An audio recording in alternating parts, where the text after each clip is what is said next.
नमस्कार, मैं हूं निशांत चतुर्वेदी। फिक्र आपकी में एक बार फिर से आपका स्वागत है। शुरुआत करते हैं सबसे पहले आपकी फिक्र की बड़ी बड़ी खबरों के साथ।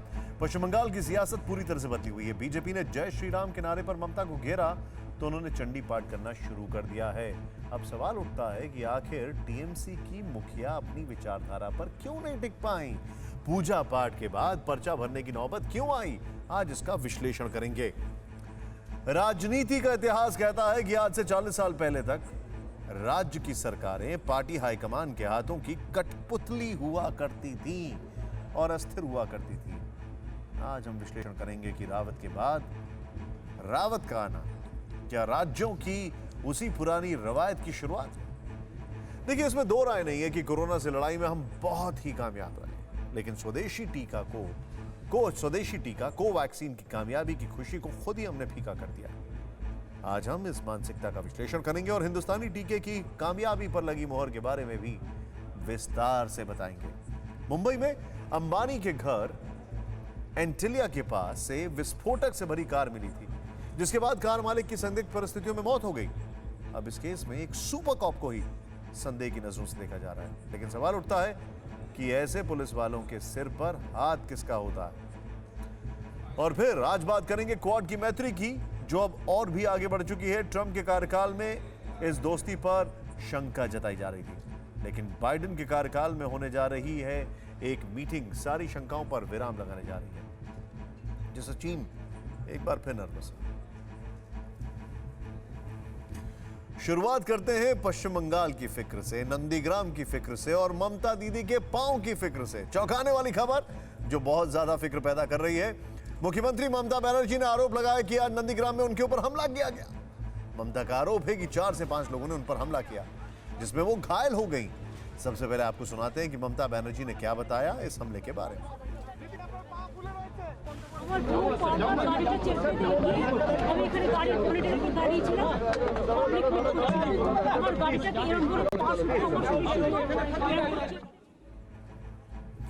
लेकिन बीजेपी नेताओं ने सवाल उठाया है कि कड़ी सुरक्षा व्यवस्था में रहने वाली ममता बनर्जी पर भला हमला कैसे हो गया?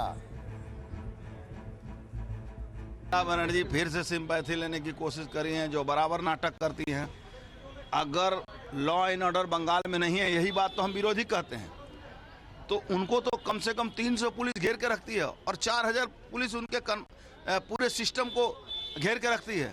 भतीजा को 2700 पुलिस और उनको 4000 पुलिस।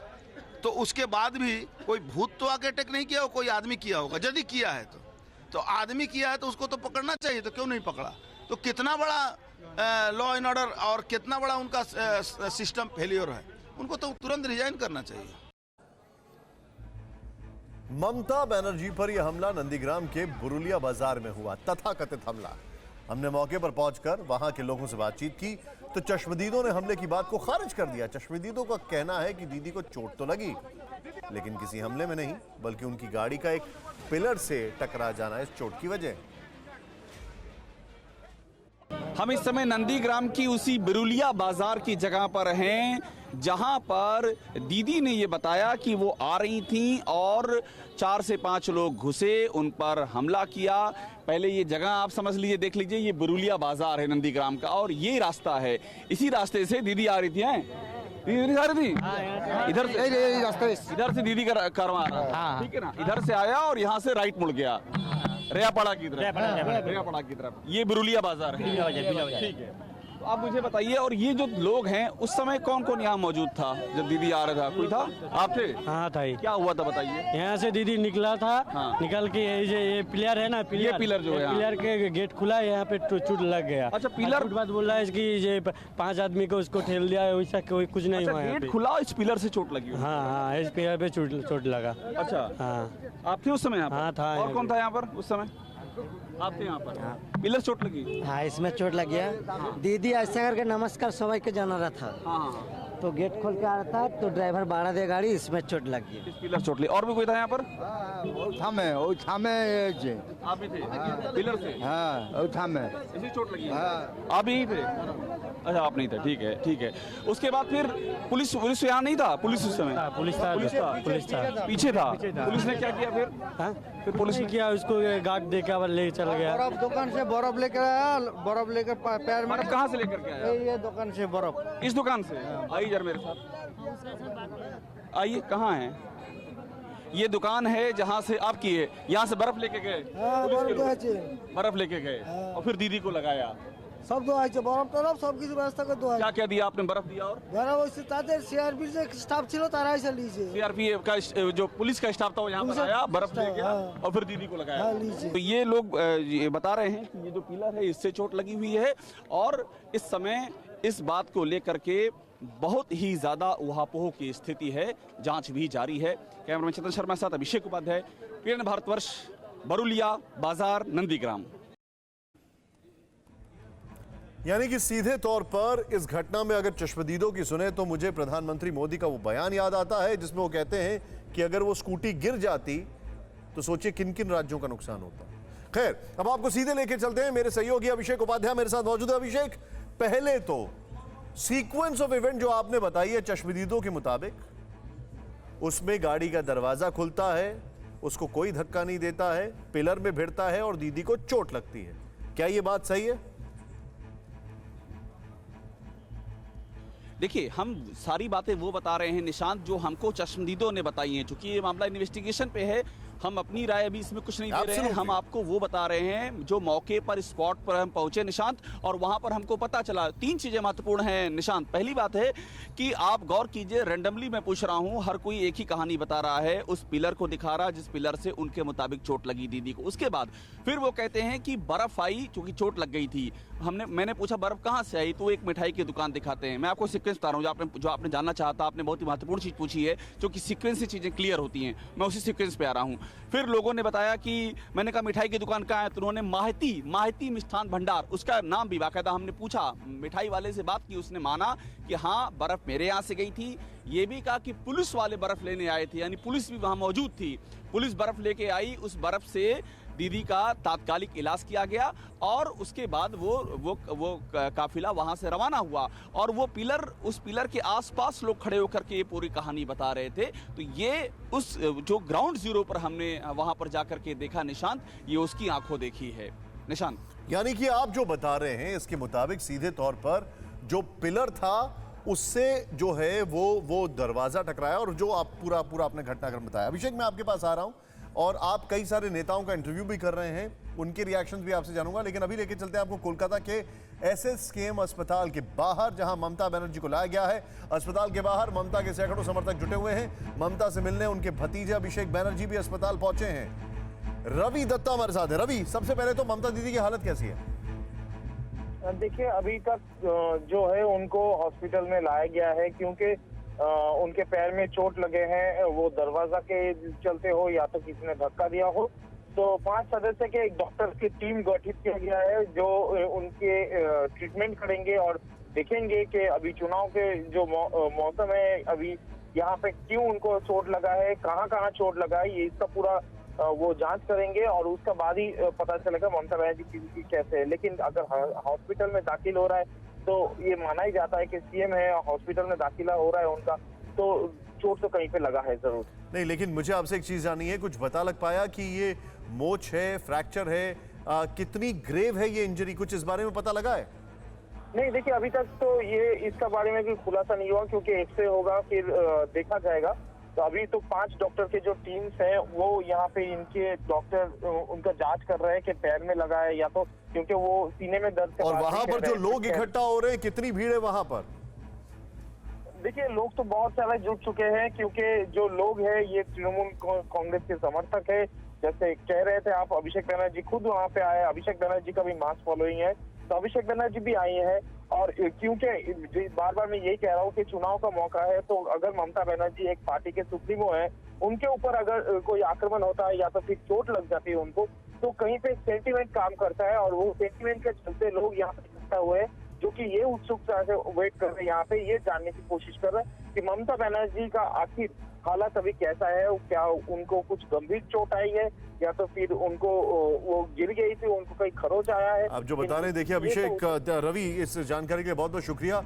हम यही कामना करते हैं वो जल्दी से स्वस्थ हों, ठीक हो जाएं, उनको कोई गंभीर चोट ना लगे। लेकिन इन्वेस्टिगेशन अपनी जगह। मैं सीधे चलूंगा अभिषेक उपाध्याय के पास। अभिषेक, एक एलिमेंट ऑफ डाउट इस चीज से आता है कि प्रदेश की मुख्यमंत्री हैं, कोई हल्की बात नहीं है। प्रदेश की मुख्यमंत्री के इर्द गिर्द बहुत सारी पुलिस होती है, उनके बहुत सारे सिक्योरिटी व्यवस्था की चीजें होती हैं और हर चीज को पहले सैनिटाइज किया जाता है। तो ऐसे में अगर वो बोलती हैं कि मेरे ऊपर हमला हुआ है, तो ये अपने आप में एक बहुत बड़ा एलिमेंट ऑफ डाउट नहीं क्रिएट करता है? देखिए निशांत, आप जो सवाल कर रहे हैं वो उसमें बहुत सारे लॉजिक्स इन्वॉल्व हैं और वो लॉजिकल, हम एग्जैक्टली आपका जो सवाल है वो लॉजिक पर आधारित सवाल है, उससे बिल्कुल भी गुरेज नहीं है। मेरा ये कहना है निशांत कि वहाँ चूंकि मामला अंडर इन्वेस्टिगेशन है तो इसलिए इन्वेस्टिगेशन को तो पुलिस पर छोड़ते हैं, लेकिन महत्वपूर्ण ये है कि इस अटैक के बाद जब हम वहाँ पर पहुँचे, इस कथित अटैक के बाद, चूंकि अटैक अभी इस पे आगे कोई FIR दर्ज होती है, कुछ गिरफ्तारी होती है तो चीज़ें और क्लियर होंगी, लेकिन आई विटनेस का जो अकाउंट है वो उसमें सीक्वेंस है। जो आपने इससे पहले मेरे सवाल आपने मुझसे किया था, आपने सीक्वेंस की बात की थी। देखिए सीक्वेंस बहुत कुछ बयां करता है, वो सीक्वेंस बता रहे हैं किस तरह से, कहाँ से गाड़ी आई, बरुलिया बाजार में कैसे आई, फिर वहाँ से कैसे रेयापाड़ा, जो कि जहाँ पर ममता बनर्जी ने घर लिया हुआ किराए पर, उसकी ओर मुड़ी, उस बीच में कैसे वो पिलर से वो गेट टकराया, उसके बाद मिठाई की दुकान वाले के पास बर्फ मंगाई गई, मिठाई की दुकान वाला ऑन रिकॉर्ड इस बात की तस्दीक कर रहा है। तो ये सीक्वेंस जुड़ता है अपने आप में निशांत, और इसीलिए जो भी हम, चूंकि अभी हम इसमें कई सारे लॉजिक हैं, कई सारे सवाल हैं, लेकिन हम एग्जैक्टली इसको प्लेन रखते हैं, और उसको छोड़ देते हैं इन्वेस्टिगेशन एजेंसियों के ऊपर कि वो उसमें क्या नतीजा निकालते हैं। लेकिन ये बहुत ही महत्वपूर्ण है जो आई विटनेस कह रहे हैं, क्योंकि वो आंखों देखी है उनकी। आप जो बता रहे हैं अभिषेक, और बहुत शानदार आपने ये रिपोर्टिंग की, इसके लिए बहुत बहुत शुक्रिया अभिषेक। काफ़ी ज़बरदस्त तरीके से वहाँ पर पहुँचकर एक एक चीज़ को परत दर परत खोलना, और वो भी न्यूट्रलिटी से। लेकिन चिंता का विषय ये है कि ममता दीदी जो हैं, पहले तो ऐसे आरोप लगा रही हैं, दूसरा उनके पैर में चोट लगी है, और ये हमें नहीं भूलना चाहिए कि उनकी पार्टी का वो ही सबसे बड़ा चेहरा है। 1 पर्सन पार्टी है ये, अगर उनको चोट लगेगी तो कैंपेनिंग पे बहुत नुकसान पहुंचेगा। हालांकि सिंपैथी भी काफ़ी होगी। दरअसल ममता बनर्जी अपनी उम्मीदवारी का पर्चा दाखिल करने के लिए नंदीग्राम पहुंची हुई थी। ममता बनर्जी का मुकाबला यहां TMC छोड़कर बीजेपी में शामिल हुए शुभेंदु अधिकारी से। आपको दिखाते हैं आज दोनों नेताओं ने कैसे मंदिरों की परिक्रमा की।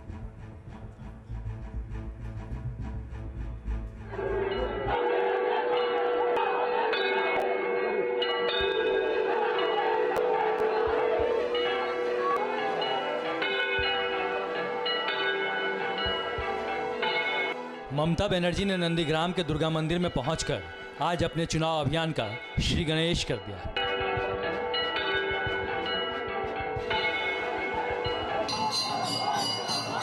इसके पहले आज चुनाव के संग्राम में नंदीग्राम के दोनों महारथी उतर गए। ममता बनर्जी ने नामांकन दाखिल करने से पहले शिव मंदिर में जाकर पूजा अर्चना की, तो शुभेंदु अधिकारी रोड शो से पहले हनुमान मंदिर पहुंचे।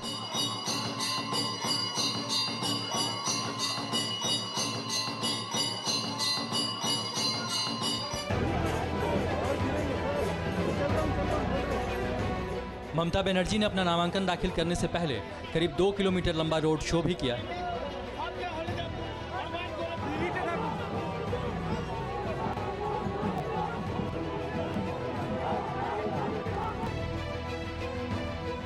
ममता बनर्जी और शुभेंदु अधिकारी दोनों इस वक्त नंदीग्राम में हैं और बंगाल की सियासत का केंद्र भी नंदीग्राम ही है। ममता बनर्जी 11 मार्च को शिवरात्रि की पूजा के बाद अपनी पार्टी का घोषणा पत्र जारी करेंगी।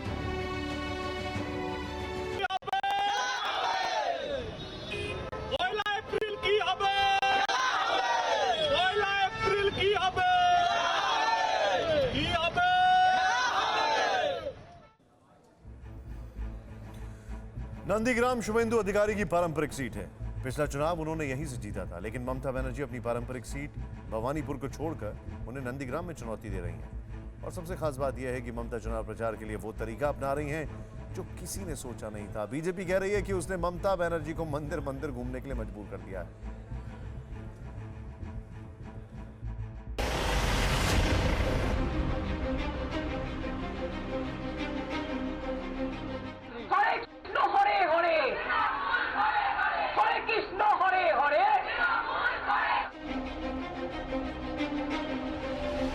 हरे कृष्ण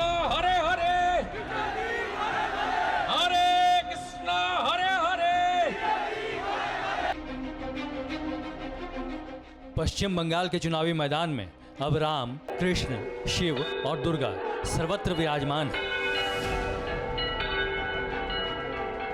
या देवी सर्वभूतेषु मातृरूपेण संस्थिता नमस्तस्यै नमस्तस्यै नमस्तस्यै नमो नमो या देवी सर्वभूतेषु।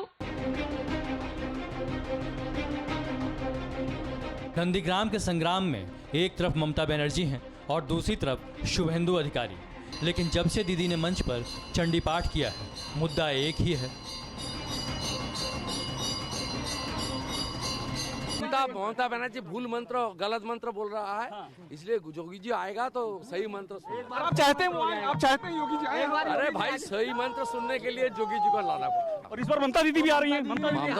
पहले इस बार आया, पिछले बार नहीं आई थी, अगले बार भी नहीं आई। और तो और कांग्रेस भी राजनीतिक हृदय परिवर्तन को बड़ा मसला बना रही है। मजबूरी का नाम शुक्रिया और उसका नतीजा ममता बनर्जी की घर घर जाके ये कहने पर थी कि मैं ब्राह्मण हूं। पिछले दिनों ने वो आम लोगों के सामने जाके ये कहती थी कि देखो मैं हिजाब पहनते हैं। लेकिन बीजेपी ने कांग्रेस को भी घेर लिया। केंद्रीय मंत्री गिरिराज सिंह कह रहे हैं कि जैसे गुजरात चुनाव में राहुल गांधी बीजेपी से दो हाथ करने के चक्कर में फंस गए थे, वैसे ही अब की बार ममता बनर्जी उलझ गई। बाड़े मोदी जी, आपने कमाल कर दिया। जो लोग कल तक मस्जिदों में टोपी लगा करके सर झुकाते थे, उन्हें मैंने देखा गुजरात के चुनाव में मंदिर मंदिर जाते, कोट पे जनेऊ पहने हुए। बाड़े मोदी, बंगाल में मैंने दीदी को देखा, जो वहां के हिंदू दुर्गा विसर्जन के लिए कोर्ट का सहारा लेना पड़ता था। उनके मंत्री पिछले चुनाव में फरीद कहते थे डॉन के अखबार को, ये देखिए कलकत्ते में भी कराची है। बाहरे मोदी, आज दीदी चंडी पाठ कर रही हैं। बाहरे मोदी, दीदी चुनाव जो न कराए आपको। जाहिर है तृणमूल कांग्रेस सभी आरोपों का वही जवाब दे रही है जो चुनावी मैदान में कमर कसकर उतरे किसी भी राजनीतिक दल को देना चाहिए। वो तो बराबर करती है। वो तो कालीघाट मंदिर के नजदीक रहती है, कालीघाट मंदिर में बराबर जाती है। दुर्गा पूजा में 100 से ज्यादा दुर्गा पूजा का उद्घाटन किया, तो बराबर करती रहती। और वहाँ जब जाती है चंडी पाठ करती है। ये तो हुई नेताओं की बात, लेकिन जनता क्या सोचती है? हमने आम लोगों से यही सवाल पूछा कि क्या ममता बनर्जी मंदिरों में जा रही हैं, हरे कृष्ण का नारा लगा रही हैं, चंडी पाठ कर रही हैं, तो इसमें कुछ गलत है? काम किया नहीं, अब भगवान भरोसे ही है, वो खुदा भरोसे है, इसलिए जा रहे हैं। वो लोग प्रार्थना कर रहे जीत लेंगे शायद, लेकिन जीतेगा नहीं। वो तो वोट लेने के लिए ऐसा कर रहा है अभी, ऐसा वो खाली बोलने का लिए मंदिर जा रहा है। जो हिंदू लोग को मेरा वोट मिलेगा, हिंदू लोग को मस्जिद में जा रहा है, उस जगह मुस्लिम लोग सस्ता है, अच्छा है, इसलिए वोट देने के लिए। का ये भ्रम है, जब मुसलमान हमारा प्रॉपर्टी है, हमारा वोटर है, वो उसका मन का भ्रम है। लेकिन ये बंगाली मुसलमान है, वो समझ लेना दीदी, ये बंगाली मुसलमान अभी ज़्यादा एडवांस हो गया है पॉलिटिक्स में, अभी शिक्षित है ये बंगाली मुसलमान। तो बंगाल का जनादेश चाहे जो हो, एक सवाल तो बनता है, क्या बीजेपी ने अपनी रणनीति में तृणमूल को फंसा लिया है?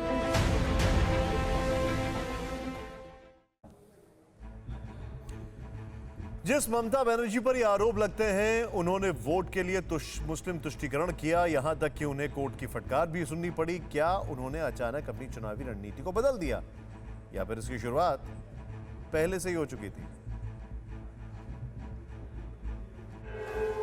ममता बनर्जी के विरोधियों की आपत्ति यही है, आखिर किस ममता बनर्जी पर भरोसा किया जाए, वो जो जय श्री राम का नारा लगाने वाले को गाड़ी से रोककर चेतावनी देती है।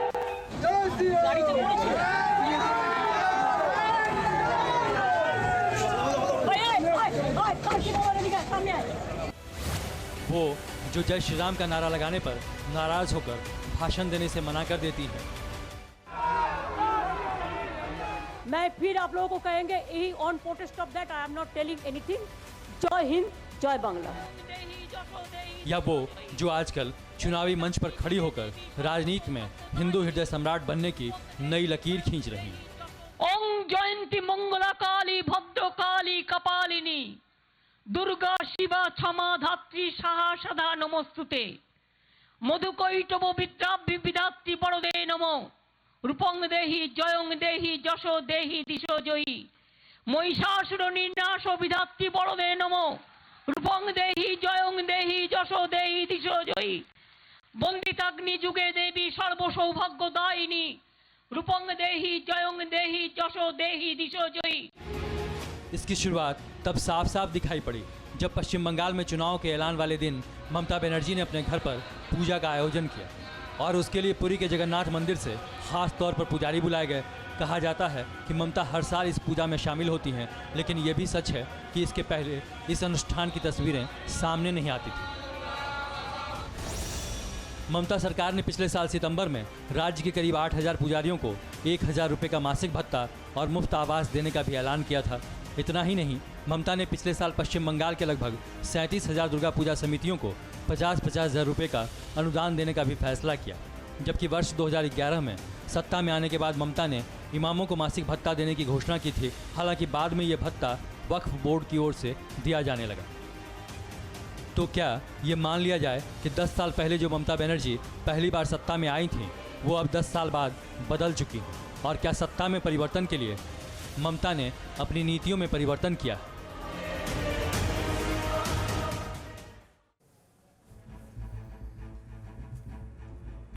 बंगाल के जानकारों की राय है कि 2019 के लोकसभा चुनाव में जो कुछ भी हुआ उसके बाद ममता बनर्जी को समझ में आने लगा कि हिंदू वोट बैंक जो है वो उनके हाथ से खिसकता जा रहा है। इसीलिए अलग अलग तरीके से योजनाएं बनाई गई और उसको कंसोलिडेट करने की कोशिश की गई। ये जानकारों की राय है। वैसे राजनीति में कुछ भी स्थायी नहीं होता है, लेकिन यहां सवाल सिद्धांतों का है। अगर वोट के लिए नेताओं के विचार इतने उदार हो जाएं कि वो अपने सिद्धांतों की लकीर भी मिटाने लगे तो फिक्र तो होती है।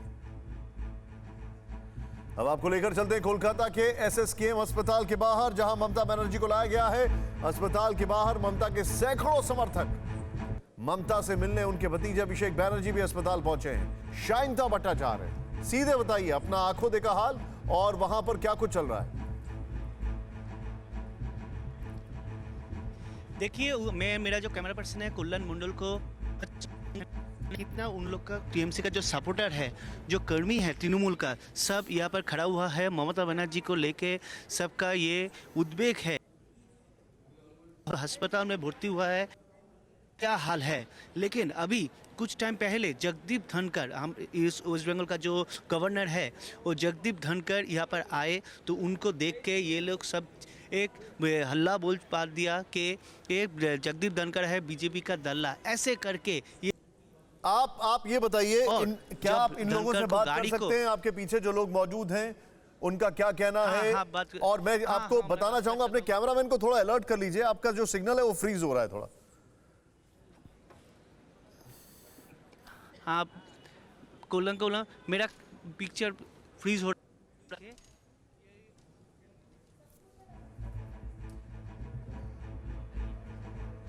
आप लोग का क्या बताना है?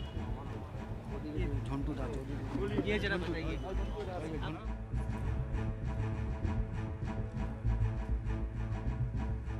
बड़ी अजीब सी बात है, अगर गवर्नर साहब उनको देखने आ रहे हैं तो उनको बीजेपी का एजेंट बोल के उनके टीएमसी के कार्यकर्ता उनकी हूटिंग कर रहे हैं।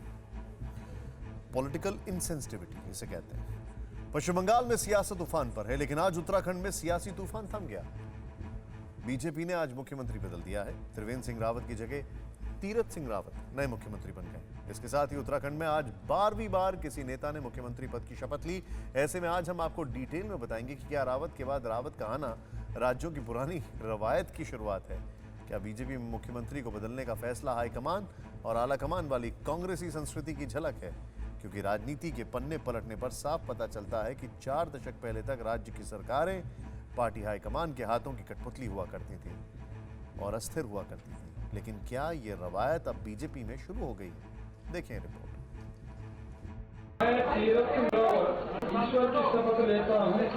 आखिरकार उत्तराखंड में पिछले 3-4 दिन से चल रहा सियासी खेल खत्म हो गया।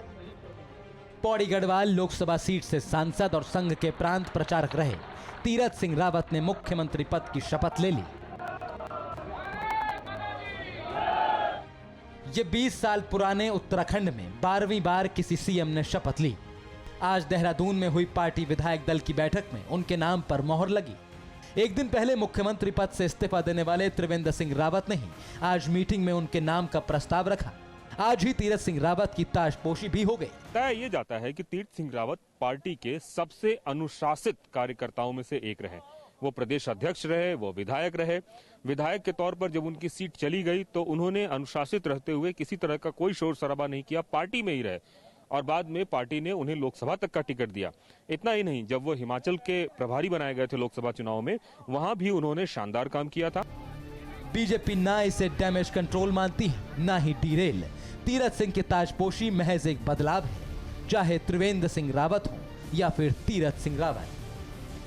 बात से बिल्कुल सहमत नहीं हूँ। पार्टी ने कोई डैमेज कंट्रोल की कहीं बात नहीं की है। विकास को एक गति दी है पिछले 4 साल में भाजपा की सरकार ने, और अब हमारे पास जो एकमात्र चैलेंज है कि उसको हम कंटिन्यू रखें इस 1 साल में। जो हमारी योजनाएं चल रही हैं 4 साल का, बल्कि हम अभी बहुत बड़ा जश्न मनाने वाले हैं, तो वो कंटिन्यूटी हमें बनाए रखनी है ताकि आने वाले समय में 22 में भी जब हम सरकार बनाएंगे तो ये गति हम आगे ले जा सकें। पहली बात तो आज तीरथ सिंह रावत जी ने जो नया दायित्व संभाला है, हम ये नहीं कह सकते कि इनके लिए कुछ नया है। जो त्रिवेंद्र जी ने 4 साल काम किया है वह कहीं न कहीं इनके बुनियाद का पत्थर साबित होगा, मील का पत्थर साबित होगा, और वहीं से स्टार्टिंग करेंगे ये। हम आगे बढ़ें इससे पहले आपके लिए तीरथ सिंह रावत को जान लेना जरूरी है, जिन पर अगले साल बीजेपी को सत्ता में वापस लाने की जिम्मेदारी भी होगी। पौड़ी में जन्मे तीरथ सिंह रावत 1983 से 1988 तक राष्ट्रीय स्वयंसेवक संघ के प्रचारक रहे। उत्तर प्रदेश भारतीय जनता युवा मोर्चा के उपाध्यक्ष रहे रावत को राजनीति में पहला बड़ा ब्रेक तब मिला जब 1997 में पार्टी ने उन्हें उत्तर प्रदेश विधान परिषद का सदस्य बनाया। 2000 में जब उत्तराखंड नया राज्य बना तो नित्यानंद स्वामी सरकार में शिक्षा मंत्री बनाए गए। 2019 के लोकसभा चुनाव में रावत गढ़वाल सीट से चुनाव जीतकर पहली बार सांसद बने। जब से सांसद बने तब से एक भी दिन ऐसा नहीं रहा जब वो सदन की कार्रवाई में शामिल न हुए हों। लेकिन उत्तराखंड के 20 साल के इतिहास में 4 विधानसभा चुनाव हो चुके हैं। अब तक कोई भी पार्टी लगातार दूसरी बार सत्ता में वापसी नहीं कर सकी। ऐसे में तीरथ सिंह रावत पर बड़ी जिम्मेदारी बीजेपी की सत्ता में वापसी करवाना होगा। 9 नवंबर 2000 इसी दिन देश के नक्शे पर उत्तर प्रदेश से अलग होकर एक नया राज्य बना, उत्तरांचल, जो बाद में उत्तराखंड कहलाया। और ये सूबा 20 साल में 10 से ज्यादा मुख्यमंत्रियों को देख चुका है।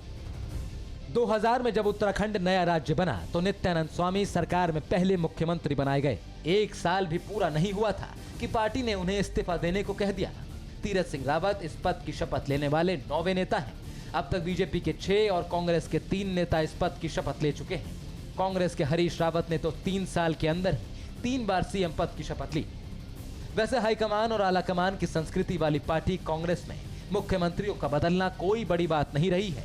आंध्र प्रदेश से कर्नाटक, महाराष्ट्र और गुजरात तक, यहाँ तक कि बिहार और उत्तर प्रदेश या मध्य प्रदेश तक 80 और 90 के दशक में मुख्यमंत्रियों का बदलना आम हुआ करता था। आंध्र प्रदेश में 1979 के विधानसभा चुनाव के बाद और 1994 के चुनाव से पहले 3 सीएम बने। कर्नाटक में 1979 से 1994 तक 3 सीएम रहे और 1 बार राष्ट्रपति शासन भी लगा। 1960 में महाराष्ट्र के गठन के बाद 1995 तक कांग्रेस के 15 सीएम रहे।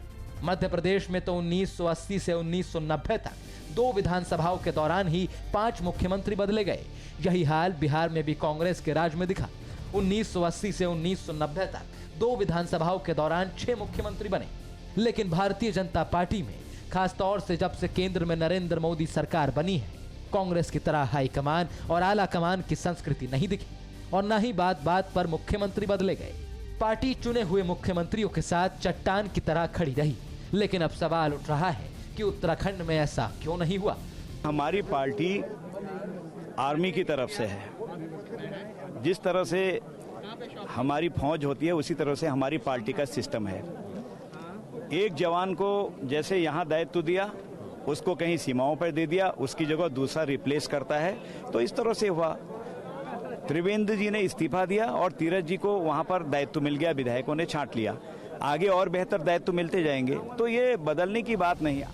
पार्टी के नेता जो भी कहें, सियासी गलियारे में भी ये चर्चा आम है कि क्या बीजेपी में भी कांग्रेस की तरह ही हाईकमान और आला कमान की संस्कृति पनप रही है, जिसकी शुरुआत उत्तराखंड से हुई है। जानकारों की राय है कि झारखंड में जो रघुवर दास को लेकर भारतीय जनता पार्टी ने गलती की थी, वो गलती यहां पर दोहराना नहीं चाहती थी। इसीलिए जो उत्तराखंड की परंपरा है कि नारायण दत्त तिवारी को छोड़कर कोई भी यहां पर मुख्यमंत्री अपना टर्म पूरा नहीं कर पाया, कुछ ऐसा ही इनके साथ भी हुआ। खैर, आगे बढ़ते हैं। उत्तराखंड में भले ही मुख्यमंत्री बदल गए हों, लेकिन बीजेपी के लिए अच्छी खबर यह है कि हरियाणा में उनकी सरकार को विश्वास मत ने भी अडिग कर दिया है। हरियाणा विधानसभा में मुख्यमंत्री मनोहर लाल खट्टर के खिलाफ लाया गया विश्वास प्रस्ताव गिर गया है। सदन में वोटिंग के दौरान 55 विधायक बीजेपी गठबंधन सरकार के पक्ष में रहे, 32 विधायकों ने सरकार के खिलाफ में वोट दिया। इससे साफ हो गया कि यह गठबंधन सत्ता में बना रहेगा और मनोहर लाल खट्टर बतौर सीएम हरियाणा की कमान संभालते रहेंगे। इस वजह से खट्टर एक बार फिर पार्टी का विश्वास जीतने में सफल रहे। फिक्र कोरोना की, जिससे हिंदुस्तान की जंग जारी है। संक्रमण की चेन तोड़ने के लिए दुनिया का सबसे बड़ा कोविड वैक्सीनेशन प्रोग्राम चल रहा है। और अब हम आपको बताते हैं कि आपको संक्रमण को लेकर बरती जा रही लापरवाही और स्वदेशी वैक्सीन पर संदेह दोनों ही क्यों छोड़ देना चाहिए। मंगलवार तक के आंकड़ों के मुताबिक देश में करीब 2.5 करोड़ लोगों को टीका लग चुका है। सिर्फ मंगलवार को 13,59,000 से ज्यादा डोज दिए गए, जिनमें से 10,69,000 से ज्यादा पहली डोज और करीब 2,98,000 दूसरी डोज हैं। दूसरे चरण में 1 मार्च से शुरू हुए बुजुर्गों के वैक्सीनेशन के बाद टीकाकरण की रफ्तार बहुत तेज हो गई है। मार्च के पहले हफ्ते में करीब 55 लाख लोगों को टीका लगवाया गया है। वहीं दूसरे हफ्ते की शुरुआती 2 दिनों में ही करीब 34 लाख लोग टीका लगवा चुके हैं। यह बताता है कि अब तक देश में वैक्सीन को लेकर लोगों में जो झिझक थी वो खत्म होने लगी। ये झिझक दूर करने के लिए आज स्वदेशी वैक्सीन यानी कोवैक्सीन को लेकर बड़ी और अच्छी खबर आई है, जिसे जानकर आपको देश के वैज्ञानिकों पर गर्व होगा और वैक्सीन को लेकर अफवाह फैलाते रहे लोगों को भी इस बात का जवाब मिल जाएगा कि उन्हें अफवाह क्यों नहीं फैलानी चाहिए।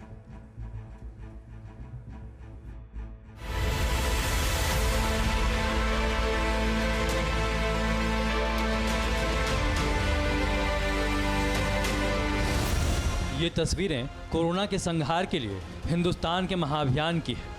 दुनिया के सबसे बड़े कोविड वैक्सीनेशन की तस्वीरें जवाब है उन लोगों को जो स्वदेशी वैक्सीन पर सवाल उठा रहे थे, भ्रम फैला रहे थे, उसे पानी जैसा बता रहे थे। अफवाहबाज गैंग को अब सबसे ज़ोरदार चोट मिली है मशहूर मेडिकल जर्नल लेसेंट में कोवैक्सीन पर छपी स्टडी से, जिसमें सामने आया है कि कोवैक्सीन काफ़ी सुरक्षित और असरदार साबित रही है। ये इम्यून रिस्पांस यानी प्रतिरक्षा प्रतिक्रिया को बढ़ाने में प्रभावी साबित हुई और इस वैक्सीन के चलते कोई गंभीर दुष्प्रभाव भी सामने नहीं आया है। ये स्टडी कोवैक्सीन के दूसरे चरण के ट्रायल के नतीजों को लेकर हुई है। ये स्टडी बताती है कि कोरोना को हराने के लिए हिंदुस्तान के वैज्ञानिकों का तप सफल रहा है और कोरोना का अंत करने के लिए सुरक्षित और असरदार वैक्सीन दिया है, जिसने टीकाकरण में देश को न सिर्फ आत्मनिर्भर बनाया बल्कि दुनिया की मदद करने में भी सक्षम बना दिया। आज 1-2 नहीं बल्कि 40 से ज़्यादा देशों ने कोवैक्सीन पर भरोसा जताया है, लेकिन सियासत के लिए और सिर्फ विरोध के लिए विरोध करने वालों की जमात ने कभी भी अपने देश पर भरोसा नहीं जताया, उल्टा वैक्सीन को लेकर अविश्वास ही फैलाया। देखिए, मैं तो नहीं लगवाऊंगा अभी वैक्सीन, मैंने अपनी बात कह दी, और वो भी बीजेपी लगाएगी उसका भरोसा करूंगा मैं? अरे जाओ भाई। Who is going to get himself vaccinated with a vaccine where there are question marks on its reliability? देखिए, वैक्सीन जो आया है तो मोदी जी पहले टीका लगवा ले, उसके बाद हम लगवा लेंगे, उसमें क्या दिक्कत है। स्वदेशी टीके पर अविश्वास जताने वालों की फहरिस्त लंबी है। कांग्रेस नेता शशि थरूर ने ट्वीट कर सरकार पर बिना सोचे समझे कोवैक्सीन को मंजूरी देने का आरोप लगाया था। कोवैक्सीन को इमरजेंसी अप्रूवल देने को खतरनाक बताया था, जिसका जवाब प्रधानमंत्री नरेंद्र मोदी ने खुद कोवैक्सीन लगवा कर दिया। और अब लेसेंट की स्टडी ने वैक्सीन पर सियासत करने वालों को धोबी पछाड़ का एहसास करा दिया है। लेसेंट की रिपोर्ट में कहा गया है कि भारतीय कोरोना टीका कोवैक्सीन बेहद असरदार है। इसको लगाने के 14 से 28 दिन के भीतर एंटीबॉडी बनने लगती है और 3 महीने बाद शरीर में एंटीबॉडी बढ़नी शुरू हो जाती है। हाई न्यूट्रलाइजिंग एंटीबॉडी रिस्पांस को बढ़ाने में भी कोवैक्सीन मददगार पाई गई है। ये आकलन फेज 2 ट्रायल के आधार पर किया गया है, जिसमें कोवैक्सीन सुरक्षित पाई गई है, लेकिन प्रभाव का पूरा आकलन करने के लिए अभी फेज 3 ट्रायल के नतीजों को परखना जरूरी होगा। दरअसल सरकार ने 3 जनवरी को कोवैक्सीन के इमरजेंसी इस्तेमाल की मंजूरी दे दी थी। रेसेंट के पास तब तक फेज 3 के क्लिनिकल ट्रायल्स के नतीजे नहीं आए थे। हालांकि अब कोवैक्सीन के फेज 3 ट्रायल के अंतरिम नतीजे भी आ गए हैं, जिसके मुताबिक कोवैक्सीन 81% प्रभावी। इन सभी नतीजों ने तमाम शंकाओं को निर्मूल साबित कर दिया है, लोगों के मन में हिचक मिटा दी है और कोरोना के खिलाफ लड़ाई में भारत के इरादों को नई मजबूती दी।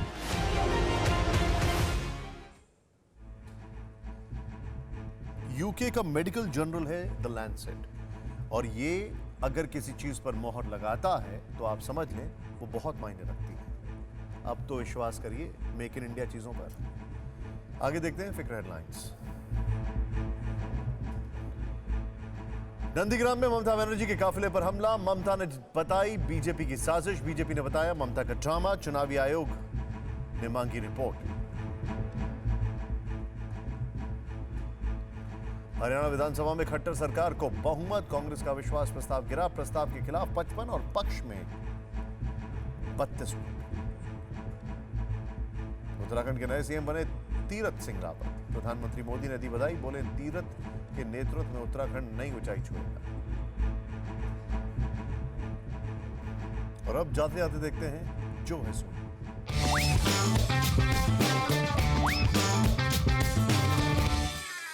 चुनाव जो कराए कम है, नेता सड़क पर आ गए, नाम रोड शो का दिया जा रहा है। मंदिरों की, मजारों की दौड़ है और इसमें भी एक होड़ है जिसको कोसा था कभी पानी पी पी कर, अब उसी से गठजोड़ है।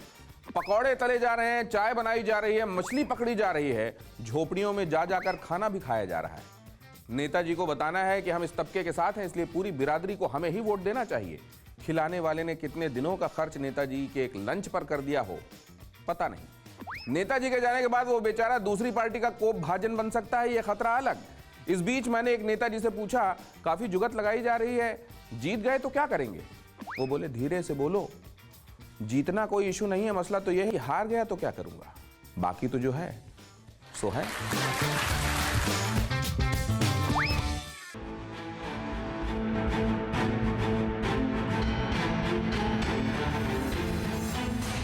फिक्र आपकी, सोमवार से शुक्रवार रात 9 बजे सिर्फ TV9 भारतवर्ष पर।